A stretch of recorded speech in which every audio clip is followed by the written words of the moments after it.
برادران عزیز، به همگان معلوم است که صحبت ما درباره جواب سوال‌های هست که برادرها برای ما فرستاده اند.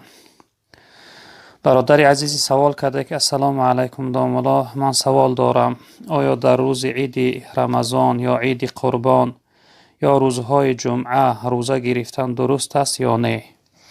برادر عزیز، این روزهایی که شما نامبر کرده اینها را در شریعت ایام منهیه میگویند، روزهایی که در این روزها پیغمبر بزرگوار صلی الله علیه و سلم نهی کردند معن داشتن روزه گرفتن را.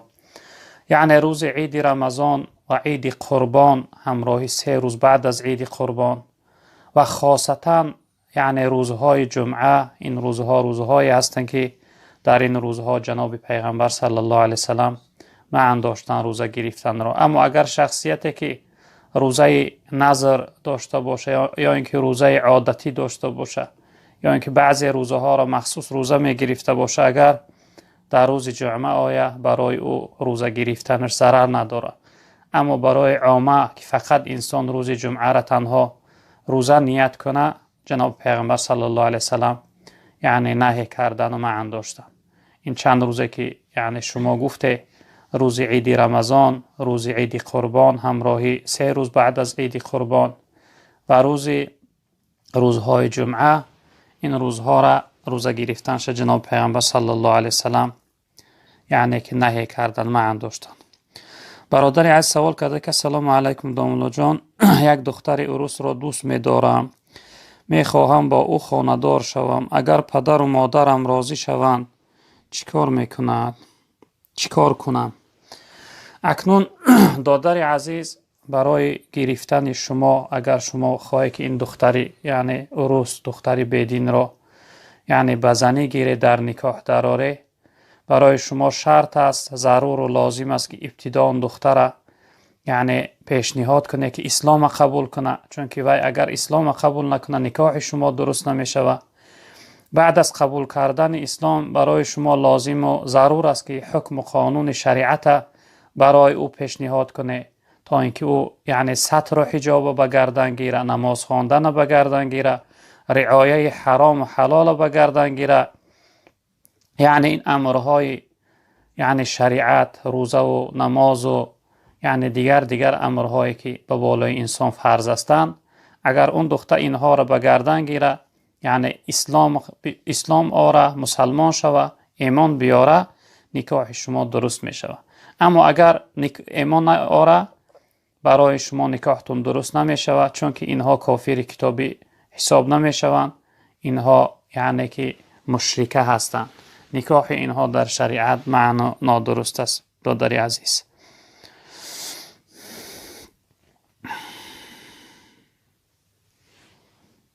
خب جو برادر از سوال کرده که السلام علیکم که دام الله، خداوند از شما راضی باشد. من یک سوال داشتم، التماس جواب می دادید. همین فقهایی که شما میگویید چی معنا داره؟ فقه انسان فقیه میگویند برادر عزیز. فقیه عالمی در دین، عالمی که از علم فقه، از علم مسئله خبردار است. اصل ما اکثرا اهل یعنی مذهب جواب هامونه از یعنی فقه ها نگاه میکنیم، از فقه ها، مسئله های فقه که اونها یعنی مسئله های شرعی هستند، حکم یعنی فرض و واجب و سنت و مستحب بیان شده است، اونها را فقه میگویند. البته را این مسئله های اکثرا سوال و جوابی که میشوه، جواب اینها را اگرچه اصلشون از قرآن و حدیث است، اما فقها برای عامه گرفته سبک و آسان کردن و چقدر یعنی ساده کرده فهماندگی هستند. فقیه شخصیتی را گفته میشد که عالمی در دین است. این فقها یعنی عالم هایی که از علم فقه خبردار هستند، از علم مسئله های شرعی جزئیات خبردار هستند. البته فقها بهترین شخصیت ها هستند، چون که جناب پیامبر صلی الله علیه وسلم در حدیث مبارکشون میفرمایند که ما یرید الله به خیرا یفقهه فی الدین. مثلا هر انسانی را که الله اراده خوبی کنه او را فقیه در دین میگردونه، یعنی عالمی در دین میگردونه.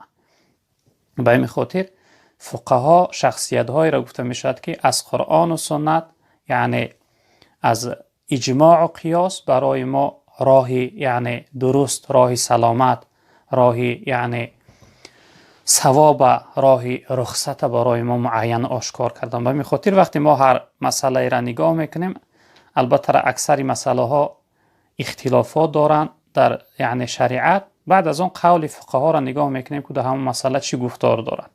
وقتی فقها تصدیق باشن، تسلیم باشن، اقرار باشن، بعد از اون ما قبول میکنیم یا اینکه رد میکنیم. به همین خاطر اکثرا ما مسئله هامون از قول فقها نگاه میکنیم. برادر عزیز، یعنی فقیه شخصیتی را گفته میشه که فهمیش خوب داره، یعنی از مسئله شرعی خوب میفهمه، خوب درک میکنه. وقتی یک مسئله را خوان خوب احساس میکنه، اون فقیه گفته میشه. یعنی عالم خوب، انسان که علم خوب داره در شریعت، همون فقیه گفته میشه. برادر عزیز، خب السلام علیکم دوملو، من در یک جای مسکو کار میکنم. یک همکار من به خانه اشان رفت و در وقت معاش 7000 روبل به من دادند لیکن من دیگر وی را نیافتم. با این پول چیکار کنم؟ خب از روی اسلام، به خاطر الله شما را دوست می‌دارم. سلامت باشه برادر عزیز. خب اکنون این سومه که شما از اون یعنی شریکتون مزدکاریش یعنی آیلیکش شما گرفته، این در دست شما امانت است. برای شما ضرور لازم است که او شخصیت جستجو کنه، کافتکاو کنه، یافته یعنی امانت در دستش رسانه. اگر تاجیک باشه، مردم تاجیکستان باشه، البته معین شما میدونه که ای کجای تاجیکستان ای، چون که وقتی انسان یک مدت قطعی یک انسان همکاری کرد، پرس و سراغ میکنه. شما باید جستجو کرده و شخصیت این امانت در صاحبش رسانه. یا اینکه اگر مردم تهجا و روس باشه، شما از اون کارخانه بپرسه، البته در اوجا نامنویس کرده شده است، اونها میدونن که از کجا است. شما باید تحقیق کرده شخصیت یافته پولش گردونده رسانیده او، چون که این در دست شما امانت است. شما ایرا یعنی صرف کرده و استفاده برده نمیتوانید. به همین خاطر شما باید که این شخصیت جستجو کرده در صاحبش رسانید این پوله.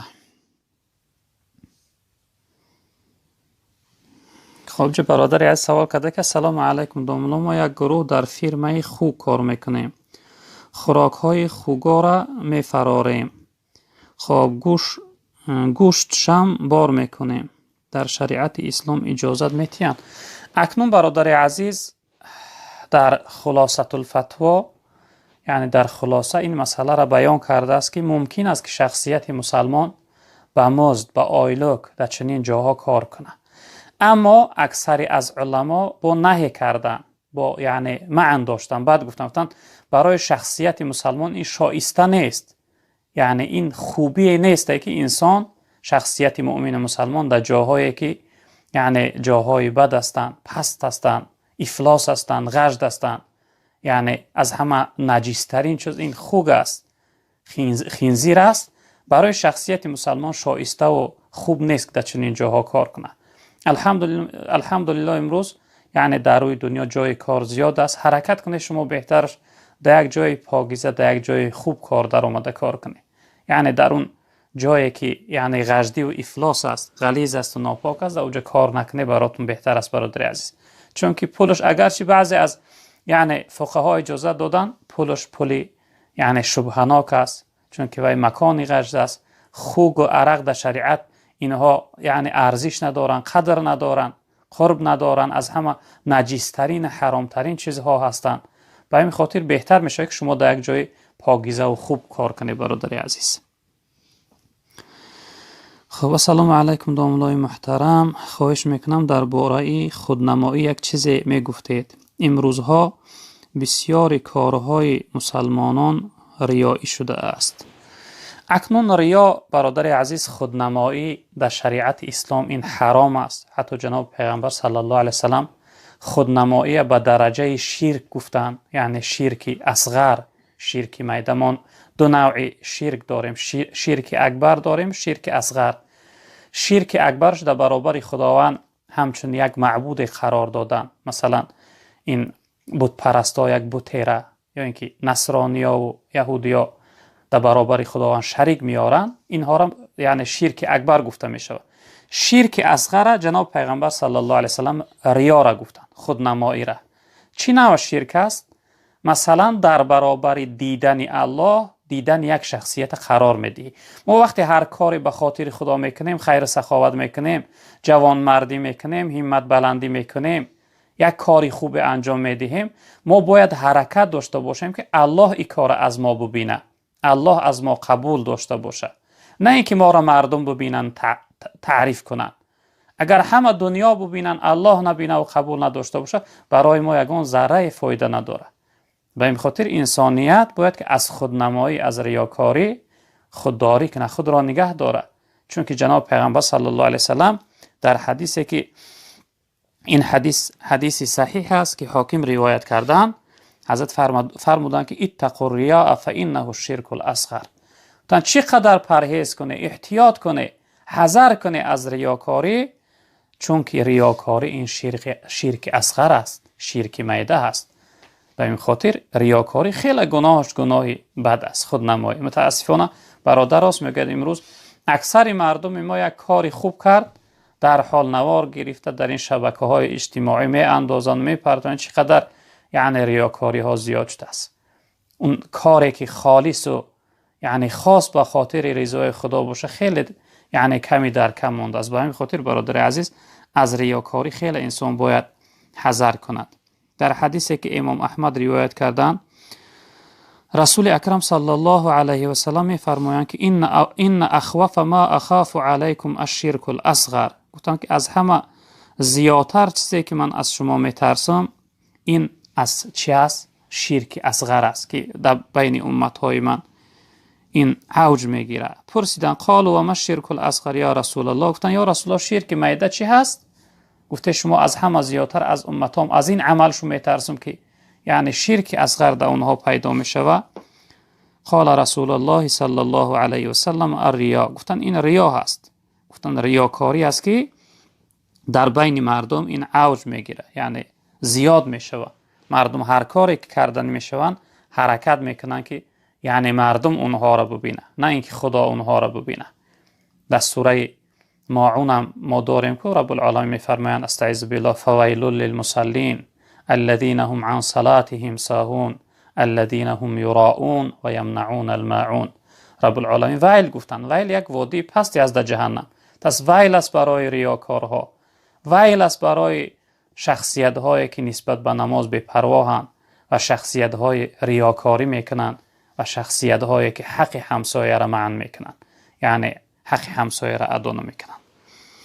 در روایت مسلم جناب پیغمبر صلی الله علیه وسلم فرمودند که در روز قیامت خداوند پیش از همه 3 گروه مردم حساب میکرده است.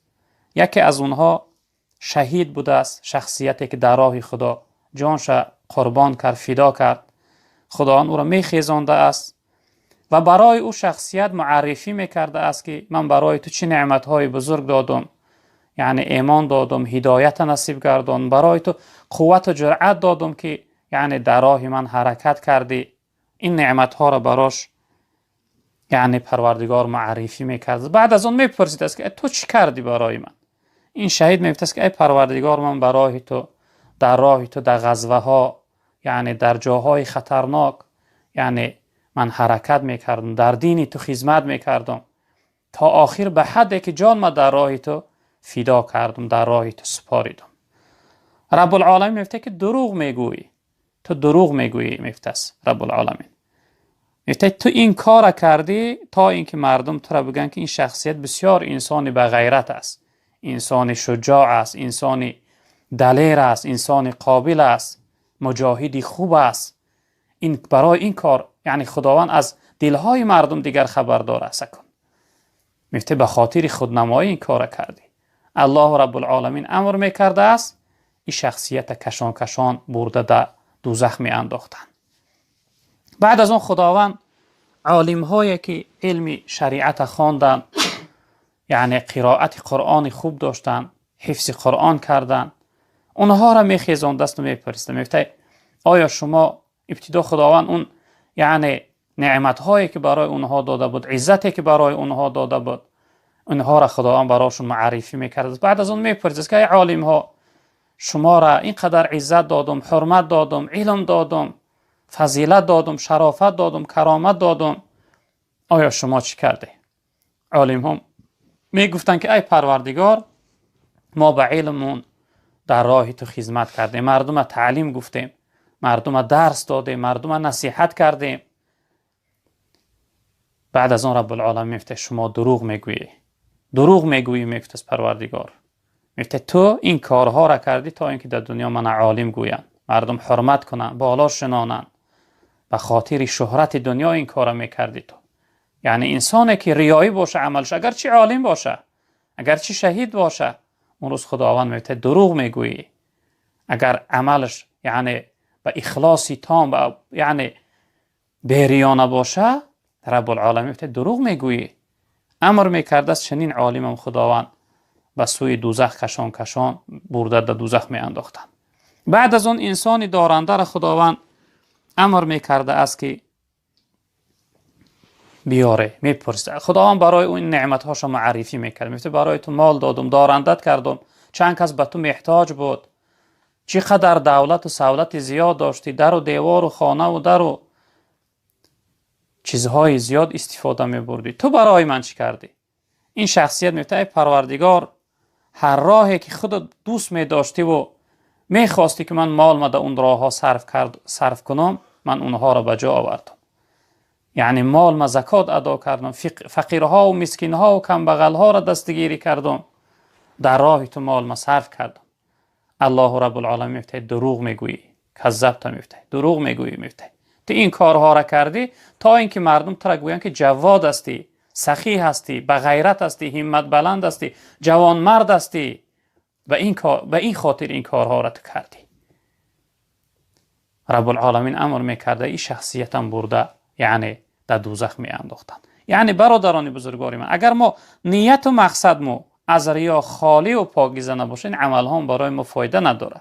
هر شخصیتی باشه، چه سخاوتمند باشه، چه انسانی عالم باشه، چه انسانی یعنی حاجی باشه، چه شهید باشه، هر کارگری باشه، اگر مقصد و نیتش خاص به خاطر رضای خدا، به خاطر دیدار الله، محبت و رضاگی الله نباشه، مقصد و نیت ریایی باشه، و از این عملش یگان فایده نمیکنه. و این خاطر من و شما حرکت کنیم که باید یعنی همه عمل هامون خاص به خاطر رضاگی الله کنیم، اخلاصی در عمل داشته باشیم، عمل های ما ریایی نباشن، تا اینکه از این عمل ثواب پیدا کنیم. ریا در هر عملی که پیدا شد، از اون عمل انسان ثواب نمیگیره. برادران عزیز بزرگوار، خب اینجا برادر عزیز سوال کرده که السلام علیکم دوستی الله، سوال ما چنین است. خب اگر آدم تیز بادش برآید، میتواند با طهارت نماز خفتن نماز تهجد را خواند؟ التماس جواب گوید. بله برادر عزیز میتواند، چون که انسانی که معذور حساب میخورد، انسان معذور طهارتش برآمدن وقت میشکنه، نه در آمدن وقت. وقتی که انسان معذور برای نماز خفتن طهارت کرد، وقتی نماز خفتن در دمیدن صبح یعنی قضا می شود، تا اون لحظه را او طهارت داره.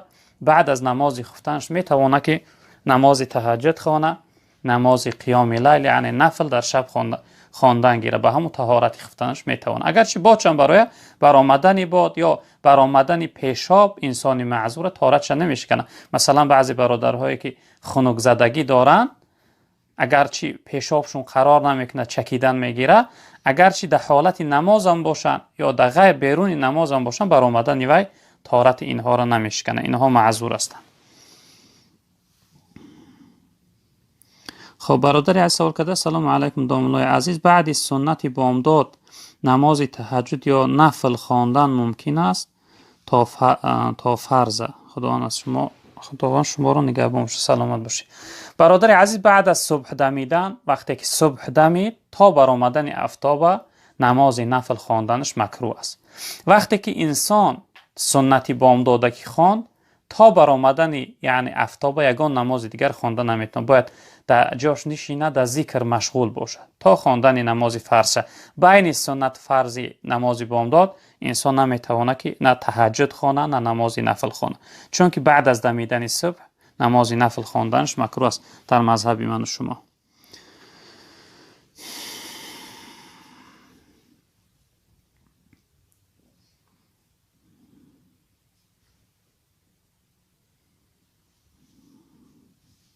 خواجه برادر سوال کرده سلام علیکم حضرت خدا از شما راضی باشد. سوال دارم التماس جواب گردونی. اگر طهارت کرده باشی طهارت را قپیده نتانم.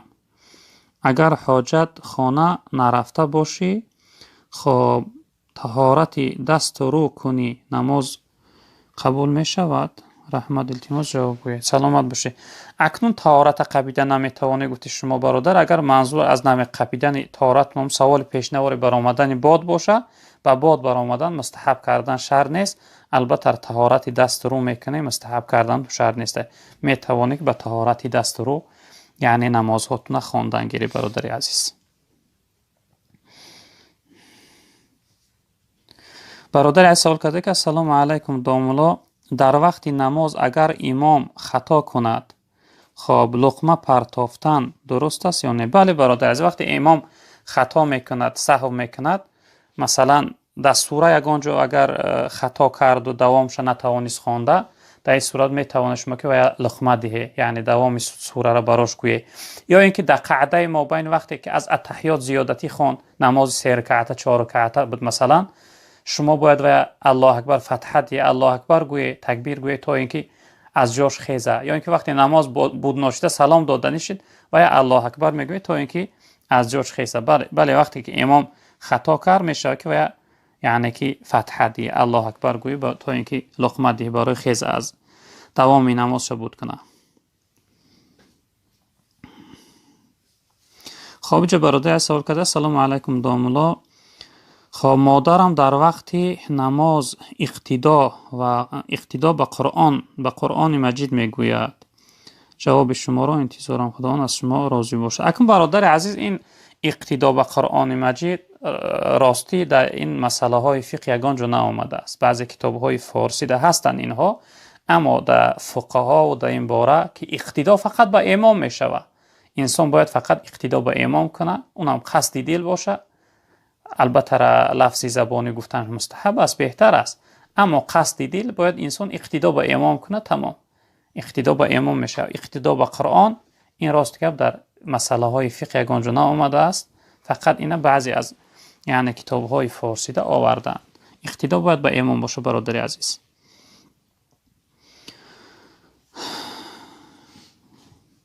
چه برادر سوال کرده السلام علیکم داملا جون، یک سوال دارم. اگر در شب قدر دختر حیض باشد دعا کند قبول می شود؟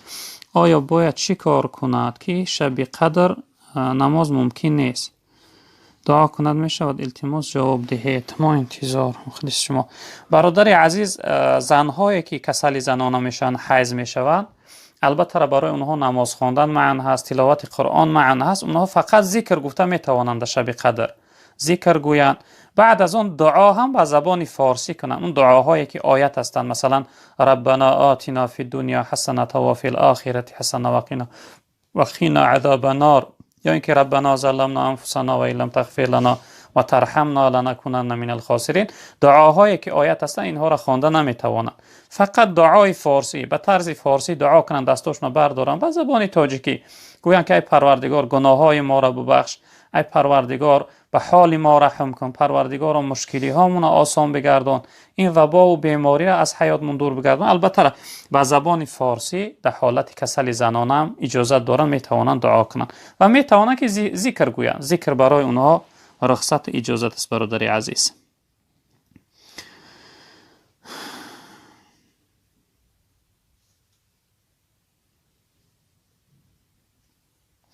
خب اینجا برادر از سوال کرده که السلام علیکم داملای شیرین سخن.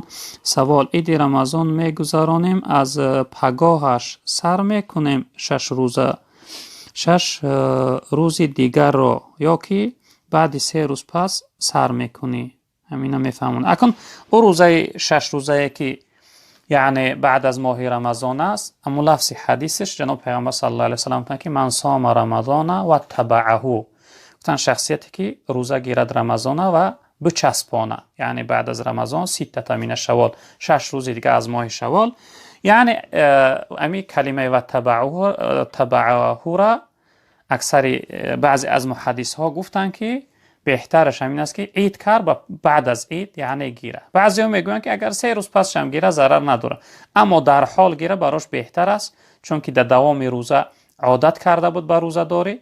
وقتی که یک روز 2 روز یا 3 روز خورد، بعد از اون روزه گیری و برای خودش مینت میکنه که یعنی شاید زورش بیاید، شاید مردم روزخور هستند براش مشکلی کنه. به همین خاطر بهترش این است که یک روز عید کرد، به روز دیگرش گیره براش بهتر است. خب چه برادر از سوال کرد: السلام علیکم داملای محترم، خداوند از شما راضی باشد. یک سوال بگویید برای فرزندی که به حرمتی میکند به مادرهایشان، خب و مادرشان میگوید که مادرش میگوید که خب مادر تا فلان کنم، نعوذ بالله، خب میگوید، یا فرزندان پدرش میگوید مادر تونه فلان کنم، میگوید التماس یک روشنی کنید. این خیلی فرزندا بسیار شدیان، برای ما دعای خیر که سلامت باشه برادر عزیز. البته انسانی که مادر دشنام میدهه یا اینکه انسانی که برادرش دشنام میدهه، این شخصیت فاسق و گمراه گفته میشود. این شخصیت ملعون یعنی محروم و بی‌نصیب از رحمت خدا گفته میشود. این شخصیت عاق پدر و مادر گفته میشود. این شخصیت از همه پسترین یعنی شخصیت گفته میشود. شخصیتی که به سوی مادر خودش یعنی دشنام دیه، به سوی مادر خودش سخنهای قبیح بدگویه. البته از این درجه پست انسانیت نیست. جناب پیغمبر صلی الله علیه وسلم در روایت فرمودند که ملعون من سب والدیه، گفتن ملعون است یعنی از رحمت خدا محروم و بی‌نصیب است، لعنت کرده شده است شخصیتی که پدر و مادرش دشنام میدهد. جناب پیغمبر در روایت دیگه گفتن سباب المسلم فسوق، تن دشنام مسلمان این گمراهی فسق است، فاسق میشه و انسان برادر خودش گویا مادر تنعوذ بالله مادر خودش میشه و دشنام کنه. این خیلی بدبختی است، خیلی گمراهی است که انسان به سوی مادر خودش یعنی صدای بلند گویا و دشنام کنه. خداوند در قرآن میفرماید استعیذ بالله ولا تقل لهما اف ولا تنهرهما وقل لهما قولا کریما. در نزد پدر و مادر میگه کلمه اوف نگویه، اوف سبب آزار مادر پدر میشود. ولا تنهرهما، به سوی پدر و مادر سخنهای قبیح صدای بلند نکنید در نزد پدر و مادر. خداوند میگه و قل لهما قولا کریما، برای پدر و مادر سخنهای راحت بخشنده، سخنهای خوشحال کننده و خرسند کننده در نزد پدر و مادر گوی. رب العالمین ما را تعلیم داده است. چی جایی که بدبختی انسان یعنی بی غیرتی و ناجوانمردی انسان که به سوی پدر و مادرش یعنی سخنهای قبیح و دشنام ده. این خیلی بد است. این شخصیت عاق پدر و مادر شده است. این شخصیت محروم و بی‌نصیب از رحمت خدا هست، از رضای خدا است. جناب پیغمبر صلی الله علیه و سلم حدیث شونه که رضا الله فی رضا الوالدین و سخط الله فی سخطهما. رضاگی الله در راضیگی پدر و مادر است، قهر و غضب الله هم در ناراضگی و خفگی پدر و مادر است. این خیلی بدبختی است برای انسان که پدر و مادری خودش یعنی لعنت گویا دشنام ده. جناب پیغمبر صلی الله علیه و سلم میفرمایند که رغم انف ثم رغم انف ثم رغم انف. گفتن خاک در بینی، خاک در بینیش، خاک در بینیش، خاک در بینی. 3 بار جناب پیغمبر یعنی دعا کردن، گفتن خاک در بینیش. شخصیتی پرسیدن قیل من یا رسول الله، گفتن یا رسول الله شما که دعای بد داره؟ خاک در بینی کی؟ پیغمبر بزرگوار صلی الله علیه و سلم گفتن من ادرک ابویه عند الکبر احدهما او کلاهما فلم يدخل الجنه. گفتن خاک در بینی و دهان شخصیتی که پدر و مادرش حیات میابه، به سبب خدمت و دعای پدر و مادرش داخل جنت نمیشه. پدر و مادرش خدمت نمیکنه، دعاشون نمیکنه، اونها را سخنهای قبیح به خاک در دهان هم انسان بود، خاک در بینی هم شخصیت بود. در روایت دیگه جناب پیغمبر صلی الله علیه و سلم گفتن ثلاث لا يدخلون الجنه. گفتن 3 گروه مردم داخل جنت نمیشوند.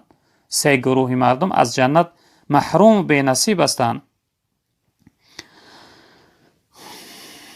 ولا ينظر الله الیهم یوم القیامه. خداوند به سوی این 3 گروه مردم نظر رحمت نمیکرده، به سویشون نگاه نمیکرده پروردگار در روز قیامت. اینها که هستند العاق لوالدیه. گفتن انسانی که پدر و مادرش وی عاق کرده هستند، پدر و مادر از وی خفه هستند.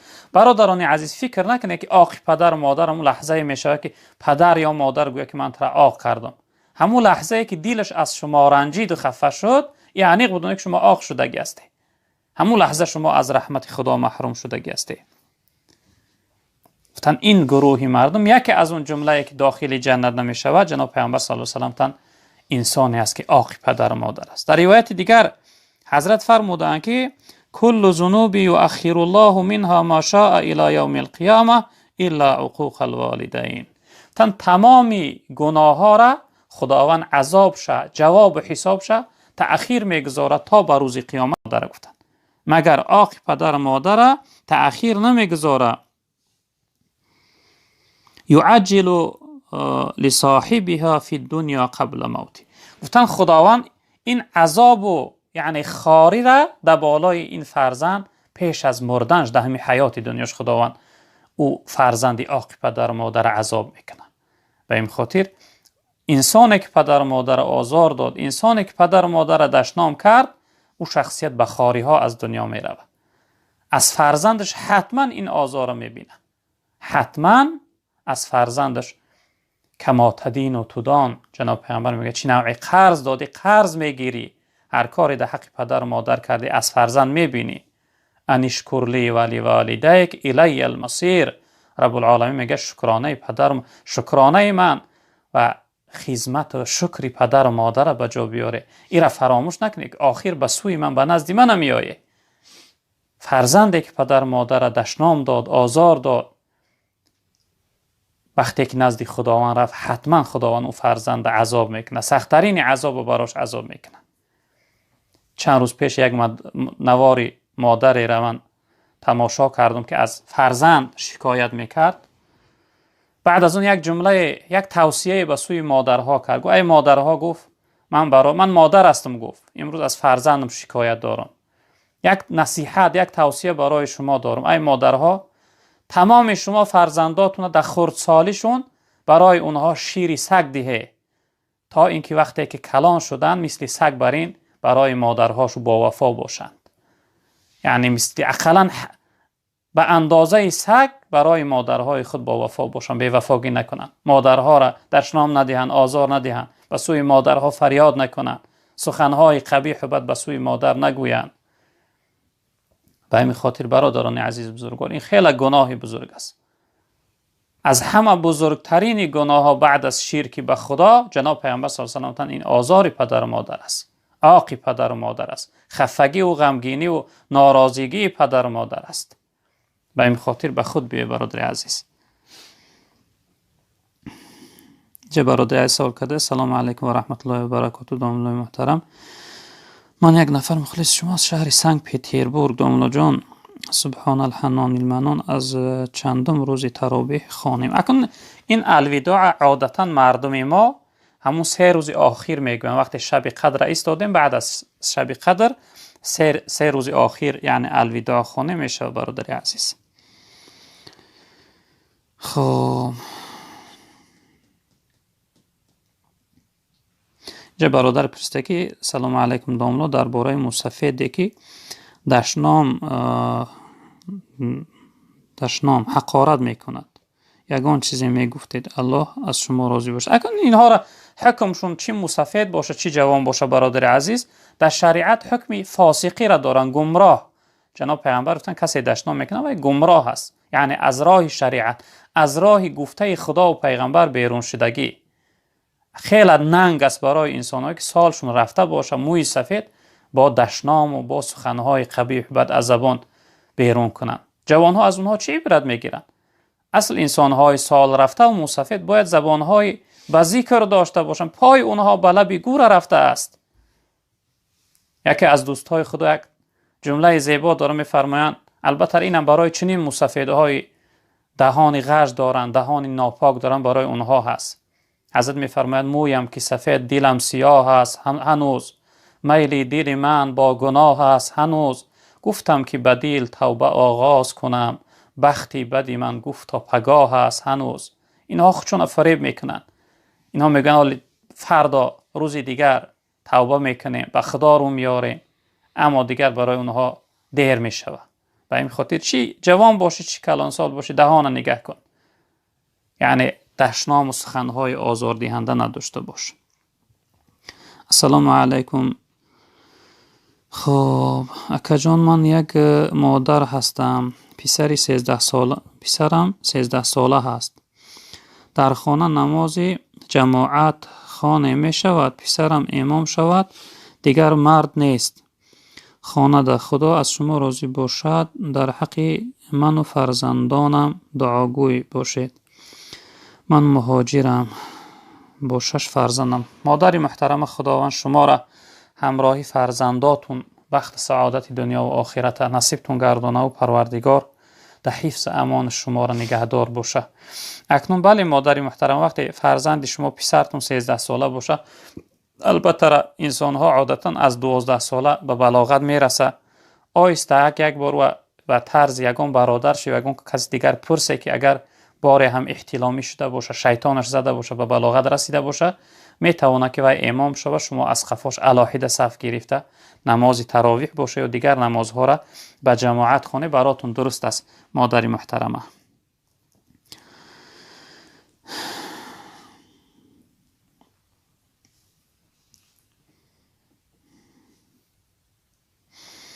اینجا برادر سوال کرده: سلام علیکم داملای محترم. خب من در استرایکه دولتی کار میکنم. خب تعجیزاتی که از استرایکه ها میماند برای خانه خودم استفاده برم ممکن است یا اینکه به دزدی میدراید؟ التماس خیلی ضرور است. بله برادر، این چیزایی که از ساختمان ها یعنی از جای کار زیادی میکنن، اینها را شما حق نداری برای در خانه هاتون استفاده بردن. این در دزدی داخل میشوه. اگرچه اون پرعرب ها و انسان ها برای شما اجازت هم دهند که یعنی اینها یعنی چیزی زیادی هستن برای شما استفاده برای، در این صورت هم برای شما اجازه نیست، چون که پرعرب هم این حکمی یعنی سرداری و کلانتری را نداره. اما چیزهایی که اونها را میپرتاین یعنی در جاهای مسرکه میپرتاین، اگر از اونجا رفته جدا کرده و چیزهایی که برای پرتافتن باشن اونها را برای شما گوین که اینها را برای پرتایشون دیگه در ما لازم نیستن، اونها را اگر شما برای در خانه ها تو کار فرمی درست است. اما چیزهایی که اونها چیزهای ساعت هستن نو هستن، یعنی اگرچه از ساختمان زیادی هم کرده باشه، اونها را شما حق نداره که در خانه ها تو برده استفاده برای برادر. از اینها حرام است. متاسفانه اکثر برادرهای ما که در ساختمان کار میکنن این کارها را دارن. بعضی هاشون از اون چیزهای ساختمان برای خود خانه درست کردگی است. این حرام است برادر عزیز. خب اینجا برادر سوال کرده: سلام علیکم داملای شیرین سخن، یک سوال داشتم. در نکاح آب چی معنی دارد؟ به ما میفهماندید آب نکاح ضرور است در نکاح؟ پیشکی رحمتی. اکنون آب نکاح برادر عزیز این یک عادتی همین مردم خودمان است. این آب ماندن در دیگه مردم عادت نیست. این چیز عادت شده در مردم خودمان. البته هیچ ضرری نداره. اونجا میگذارنش مردم یعنی بعد از نکاح کردن از اون آب می نوشن همچون تبرک گفته، هیچ ضرر نداره، چون نباشه این اصل شرعی نداره. در یگان روایت هم آمده است، در یگان یعنی کتاب های شریعت هم این آمدگی نیست. عادت یک مردم شده است. راست که من ندیدم این چیز در یعنی کتاب ها. عادت مردم است، ضرر نداره استفاده بردنش. اگر نباشه هم برای نکاح انسانی ضرر نداره برادر عزیز. اینجا برادر عزیز که سلام علیکم داملا، یک سوال دارم. مادر من بیماری قند دارد، روزه را میخورد. یک روز گرفت به قوت شد. خب در خوردن غم میخورد، گریه میکند. ما فرزندان میتوانیم بعد ماه رمضان بین خودمون تقسیم کنیم، چند روزی که برسد ایتن مادر خب گفته نیت کنیم بگیریم؟ جوابش را انتظاریم. برادر عزیز، عملهای فرضی را، نمازها و روزهای فرضی را شما نمیتوانه گرفته. روزه نفلی، نماز نفلی انسان میتونه که خانه در حق مادرش بخشه، اما فرضی ها را نمیتونه. و شما وقتی که مادرتون ناتوانه یعنی نمیتونه گرفته، برای او شما میتونه که یعنی وقتی که ماه رمضان اداشت، اگر پیران سال باشه که دیگه از اون امیدی گرفته نباشه، شما فدیهش ادا میکنید. در هر یک روز روزش مثلا در طرف روسیه باشه 200 روبل روسی فدیه میده، در تاجیکستان باشه از حساب مفتیات نگاه کنه چند سوم معین کرده باشن، فدیه او را ادا میکنه، از گردنش ساقطه. شریعت برای وی یعنی سبک کردگی، آسانی را آوردگی. در گردن وی یعنی فرض نیست دیگر روزه گرفتن. وقتی که هم فدیهش ادا کرده از گردنش ساقط می شود.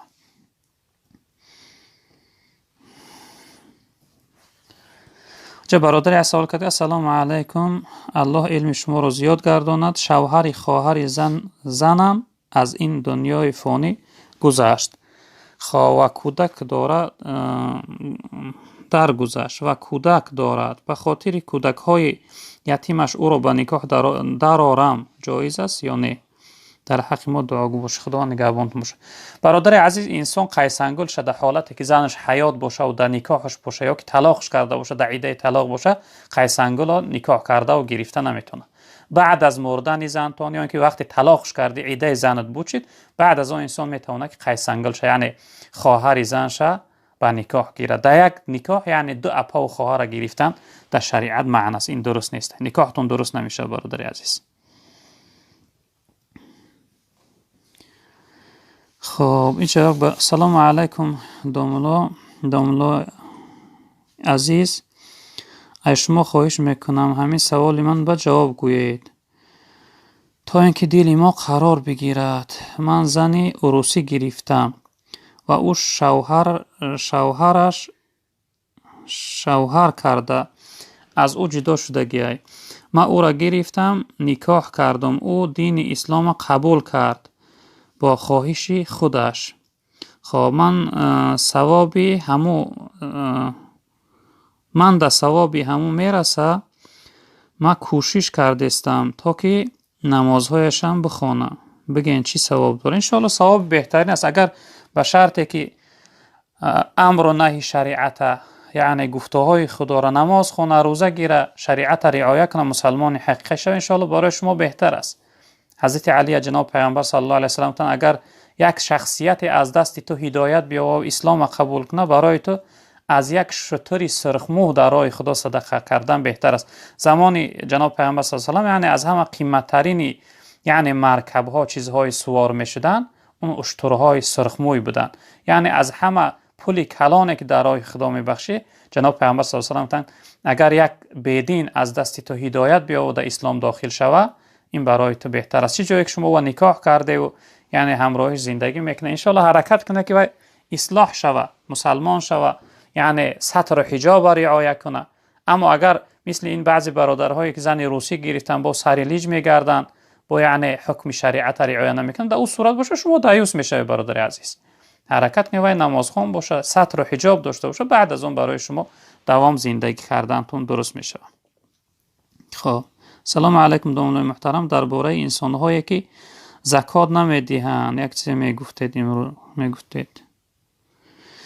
اکنون برادر از انسان‌هایی که زکات نمیدهند، اینها خیلی ضرر بزرگی کرده شدن در شریعت.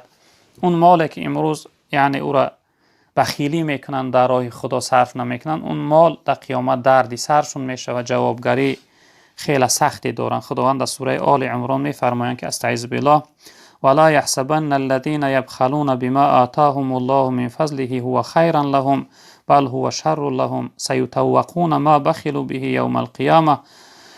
الله رب العالمین میفرمایند که حساب نکنن شخصیت هایی که بخیلی میکنن به آن چیزی که به آن دارندگی و مالی که الله برای اونها داده است از فضلش، که این برای اونها بهتر است، بلکه اون برای اونها بد است. الله مهربان این مالشون در روز قیامت تبدیل یعنی به یک ماری میکرده است که در بدن او میپیچیده است و یعنی گلوی او را سیطوقون یعنی گردن او را چقدر محکم میکرده است.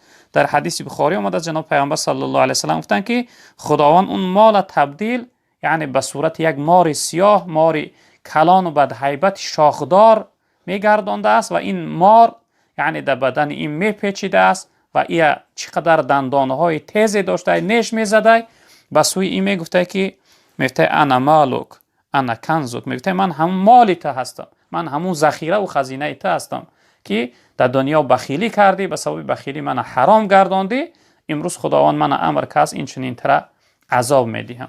یعنی خداوند میگه انسانهایی که زکات نمیدهند یعنی مالشون در راه خدا نمیبخشند، اونها حساب نکنن که فایده کرده شدن، بلکه اونها بسیار کاری بده کرده شدن، چون که حقی که خداوند در بالای اونها فرض گردانده از زکات مال، این ادا نمیکنن، این بسیار بد است براشون. خیلی جوابی سخت. حتی در روز قیامت انسان هایی که کم بغل مسکین هستند بالای دارنده هایی که زکات نمیدن دعوا میکردن، میگفتن ای پروردگار ما بالای اینها حق شکایت داریم، اینها حق ما را پایمال کردن. اون حقی که ای الله تو برای اینها فرض گردانده بودی که تا اینکه زکات ادا میکردن حق ما را پایمال کردن، ای پروردگار ما امروز از اینها نزد تو شکایت داریم. به این خاطر انسان هایی که یعنی زکات نمیدن اینها از جمله بخیل ها هستند. بخیلی این فعل دشمن های خدا هست. سخیگی و جوانمردی فعل انبیا و دوستای خدا هست. به این خاطر هر انسانی بخیل خیلی ضرری کلان میکنه. در روایت جناب پیغمبر صلی الله علیه و سلم که این حدیث ترمذی از حضرت ابوبکر صدیق رضی الله تعالی عنه روایت شده که جناب پیغمبر صلی الله علیه و سلم که لا يدخل الجنه خیب ولا منان ولا بخیل، گفتن داخل جنت نمیشود سه گروه مردم، انسانی یعنی بدگفتار و انسانی منت کننده و انسانی بخیل. این سه گروه مردم خداوند داخل جنت نمیگردانده است. به این خاطر انسان باید چقدر حرکت کنه که در جای دیگر رب العالمین میفرماید که و احسن کما احسن الله الیک، میگه ای انسان های دارنده چی نمیگه که الله برای شما خوبی کرده است، مال داده است، شما هم در راه خدا ببخشه، شما هم در راه خدا ادا کنه، یعنی دارندگی تا اینکه خداوند برای شما زیادتر خداوند برکت دیه، مالتون از زیاد بگردن. و این خاطر انسان هایی که بخیلی میکنن در مالشون اینها در قیامت خیلی جواب زیادی دارن. خب والله اعلم خواهر اسلامی باشه. سلام برادر عزیز، معنای همین ذکر رو میگفتید. خب میگفتید خب و در یک روز چند مرتبه باید تکرارش کنی؟ نمیدونم. خب ذکر هست که خب یا حی یا قیوم برحمتی که استغیث، پیشکی رحمت.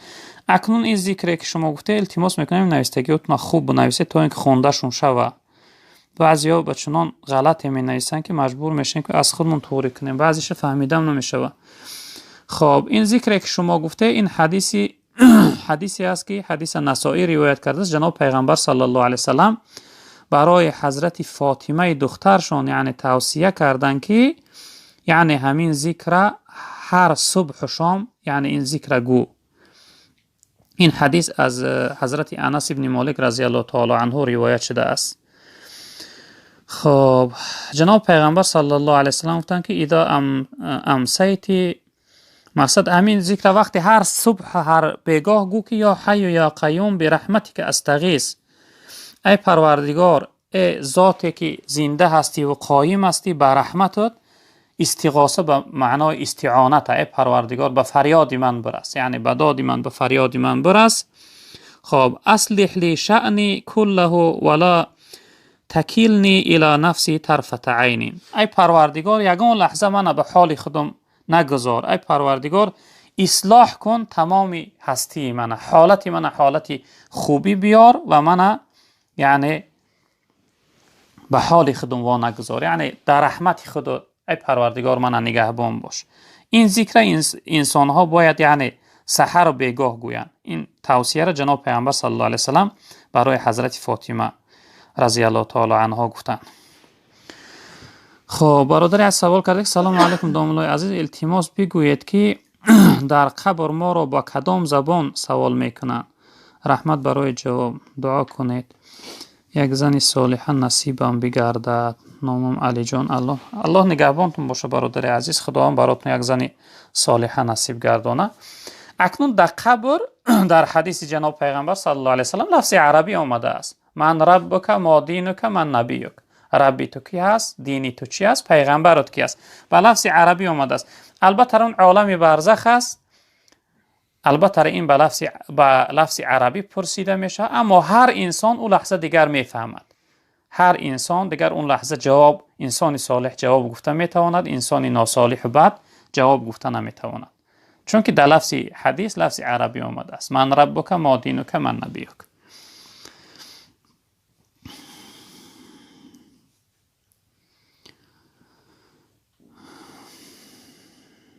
اینجا برادر یک سوال کرده که السلام علیکم کجان، یک سوال مهم دارم، التماس به همین سوال من جواب گردانید. خب من به زنم گفتم جواب تا دادم، آیا همین طلاق حساب می شود یا نه؟ اکنون جواب برادر عزیز حالت داره. اگر در حالت جنجال و مذاکره طلاق باشه، وقتی به زن جنجال کردی و در غضب باشی و گفتگوی طلاق رفته استفاده باشه، وقتی گویی که جواب تا دادم البته طلاق می شود. نه که با حالتی داره که زن میگه من جواب خانه پدرم برام، میگه برو جواب تا دادم، این صورت طلاق نمی شود. وقتی در حالت غضب و جنجال و گفتگوزار طلاق باشه طلاق میشه برادر عزیز. خب یک خواهر اسلامی باشه والله علم. سلام علیکم دوملا. خب زنی یکم شه خب نگه بین میکند، من زنی دویم هستم، نکی به من هیچی یاردم نمی کند، نکی من دوستش می دارم، او گناهگار می شود یا نه؟ این خواهرمون به حد کوتاه نوشته سوالشه. اکنون خواهر محترمه وقتی که شما را نفقتون تأمین نکنه و نگاه و بینتون نکنه، البته در قیامت این گناهگار میشه و جوابگری داره. اما وقتی شما از حقتون گذره و بالاش دعوا نکنه و ببخشش، البته عذاب نمیشه، در قیامت جوابگری نداره. اما وقتی شما حقتون طلب کنه و نگهبانی نکنه، یعنی شما را نفقتون تأمین نکنه، البته در قیامت این جوابگری داره و گناهگار میشه. وصلى الله تعالى على خير خلقه مولانا أصحابه أجمعين يا أرحم الراحمين.